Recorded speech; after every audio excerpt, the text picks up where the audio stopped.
Good evening, everybody. David Paul here in the KHOU 11 Weather Center. You know, today we ended up with a lot of scattered shower and thunder shower activity, much more than we had forecast. We had a 30% rain chance. We ended up with about a 60% coverage today. As we go into the weekend, rain chances stay elevated, at least a 70% chance for rain and thunder showers on Saturday, at least a 60% rain chance on Sunday. So 2 more wet days, and then things are going to begin to moderate. Now, rain chances don't go away. They're still 30% on Monday and 20% Tuesday and Wednesday, but much lower than they have been as a little dome of high pressure is going to build over next week. Much more normal Houston summer where it's hot and humid, mid to upper 90s. Heat index is over 100 and only a slight chance for a scattered shower as we go into the middle part of next week. But this weekend just looks wet. A washout at times, 70% chance for rain and thunder Saturday. High temp will struggle to get to 92 before the showers come in. And then it's basically the same thing on Sunday. We'll split hairs and call it a 60% chance for scattered thunder showers. It's looking more likely that on Sunday it may be late afternoon and early evening that we get our best chance for rain and thunder showers. More on that as we move along. Here's what I'm tracking. Widespread weekend rain. Street flooding is a threat here. We're not talking about bayou flooding. We're not talking about house or structure flooding.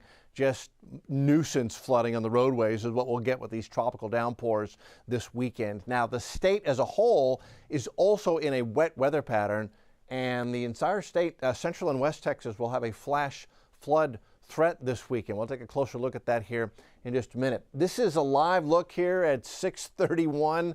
On a Friday evening. The Med Center's busy. Got all the towers. Are building new stuff there. That is a thunder shower off to the west, off to the southwest of the Houston area. That's actually down toward the coast, but it just indicates that even now, as most of the rain settled down, there are still some spots getting rain and thunder as we go into this Friday evening. High temp at Bush did go to 93. That was at 11:30 before the first round of rain came in. Normal high is 94. Record high is 93, set back in that hot summer of 1980. I remember it like it was yesterday. Loved that summer, hated that summer. Beautiful evening in Galveston. Galveston, you are showing off. A little bit of dust, but not much haze in the atmosphere. Beautiful evening on the coast. Folks are down on Seawall Boulevard having a good time. It's 87 degrees with a south breeze at 10 to 15 in Galveston. Hobby's 82, Sugar Land is 83, Conroe's 87, Angleton 81. On really what is turning into a pretty nice evening across Houston and southeast Texas. Most of the rain has swooshed onto the north since earlier today. Now, I wanted to start with the big picture. It's not raining in West Texas now, but Central and West Texas will be under a flash flood watch this weekend through Sunday afternoon, as rain and thunder may be quite heavy, and not just in West Texas, but also across North Texas as well. We'll get to that forecast in a moment. First of all, what's happening now? Most of the rain has ended. Harris County, for the most part, is dry, except for Baytown and then Mont Belvieu into Chambers County. So right up Highway 146. That's lightning and thunder with this mighty little cell, FM 1942, getting wet as it heads into Mont Belvieu, crosses Highway 146. That shower is drifting north and will head into Liberty County here pretty quickly. Then down to the coast, Matagorda County, scattered showers over upper Matagorda Bay, Bay City to Sweeney. About to get a little bit wet right now. I don't see any lightning with that over the past 10 minutes, but this is telling us that the tropical moisture continues to come up off the Gulf, and even as we go into the evening, we may see a shower or two down across our coastal counties. Now, models end most of the activity as we head into 8 o'clock and have it pretty quiet overnight, but not completely quiet overnight. This is always interesting to see. This is what the models are putting out for 5 a.m. Saturday morning. So even without any daytime heating, the atmosphere will support the development of these scattered showers and maybe even a thunder shower before sunrise on Saturday. When you see the models doing that, and especially if you actually see this confirmed, you see showers popping up before sunrise, it tells you a couple of things. You've got a very tropical atmosphere. It doesn't need any daytime heating to fire off a thunder shower. We're unstable. And if we get a little bit of heating during the day, you're going to see a lot of showers and thunder showers. And that is the setup going into Saturday as we head later into the day. We go toward lunchtime, we start getting more heavier downpours popping up by noon.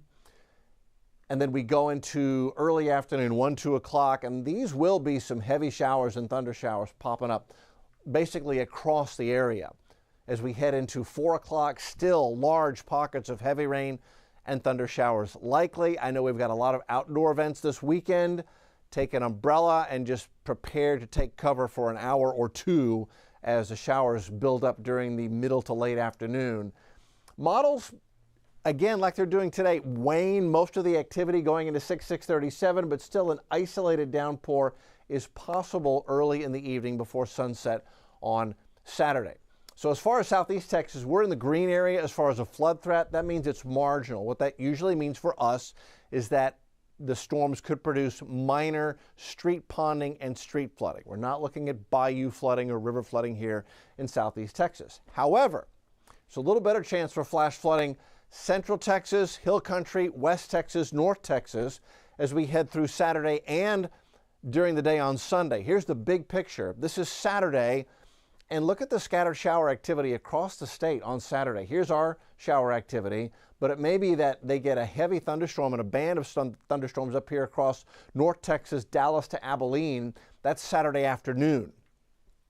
Now, Saturday night into the wee hours of Sunday morning, before sunrise Sunday morning, that band of showers sags south. A new one develops here. This is central Texas and the hill country. That's a flash flood threat going into early Sunday morning before sunrise. So heads up out here in west and central Texas. And then that piece of energy wants to roll in here, and that gives us our chance for thunder showers Sunday afternoon and early evening as that energy comes out of west and central Texas. So that's a wet forecast for a large part of the state. And just a little more specifically, this is what the forecast calls for in the wee hours early Sunday morning, rain and thunder here. There's Kerrville. That's part of the area that was devastated by the heavy flooding about a week ago. That's the Colorado River. There's the Guadalupe River. And so up above on the upper Guadalupe and part of the Colorado River watershed, the Llano River as well, that watershed will have the threat for some heavy rain Saturday night into the early hours of Sunday morning. All right, what about the tropics? I actually got an update from Colorado State University. This was their preseason forecast calling for 17 named storms. That would be above the normal of 14. They were calling for 9 hurricanes and 4 majors. They've updated their forecast for the rest of the season. They believe by the end of the season, totals will be 1 count lower on all counts. 16 named storms, 8 hurricanes, with 3 major hurricanes. That's their forecast for the remainder of the season. That's what the numbers will be by the time the season ends. It still would be an above normal season. When I look at these forecasts, we don't know where the storms are going to develop. They could all develop in the open Atlantic and never hit land, or they could all develop closer to home and we could have a busy second half of the season. Will one hit Houston, Galveston? We have no way of knowing. There have been seasons, at times, seasons where we've had 3 or 4 seasons in a row where over a total of about 70 named storms, Houston and southeast Texas didn't get a drop of rain from them. And then we've had seasons like 1983 where the only hurricane that season to make landfall in the continental U.S. was Alicia, and that was the Cat 3 that hit us in 1983. So these are interesting to look at, but they really strategically don't do us much good. We just have to take it one day at a time, no matter what the forecast is, as we head through a hurricane season. So if we were to get 16 named storms by the time the season's all said and done, that would take us to Pablo. We've had Andrea, Barry, and Chantal. These were 3 very weak, very short-lived systems, but they are counted nonetheless. Dexter is the next name on the list, and it doesn't look like a Dexter is coming anytime soon. This is the big picture, the Bermuda High now through next Thursday. Bermuda High dominating at the surface. The trade winds coming in from east to west across the Atlantic and the Caribbean. See how quickly they're flowing across the Caribbean? That's one factor in limiting early season development in the eastern half of the Caribbean and central Caribbean. That fast surface wind flow tends to disrupt systems as they try to form there. Another thing you can see is the intertropical conversion zone being picked up very clearly here.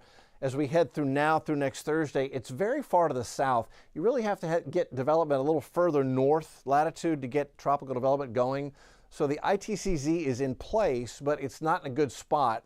And there's also quite a bit of dust out in this region as well. That's the dust forecast going over the weekend and early next week. So the dust, the ITCZ further south, no real vigorous tropical waves, and just the general time of year with fast surface wind flow across the Caribbean and more dust there, all factors that are quite often are the same factors every year. Early season, we don't get a whole lot of big development in that part of the region. It doesn't happen like that every year. Last year, of course, we had barrel form here in early July. It was the earliest Cat 5 on record. So it can happen regardless of our statistics and what usually happens. That's why you just have to take it one day at a time. You can't look at a forecast and be like, oh, it's a busy season. Oh, it's going to be a quiet season and we can take our eye off it. No, you can never take your eye off it. So looking at it from outer space, very quiet weather over the Gulf of Mexico, Caribbean Sea, and the open Atlantic. Got a few scattered clouds out here. That is the ITCZ right there, but not a whole lot of activity going on. Okay, Saturday, we will begin the day with a 30% chance for rain. Like I showed you, rain showers will begin to pop even before sunrise. 50-50 chance for rain by noon. 70% chance for scattered showers and thunder showers with tropical downpours and minor street flooding as we head into the afternoon. Things in general will settle down in the evening, and then we'll fire it back up again on Sunday with a 60% chance for scattered thunderstorms.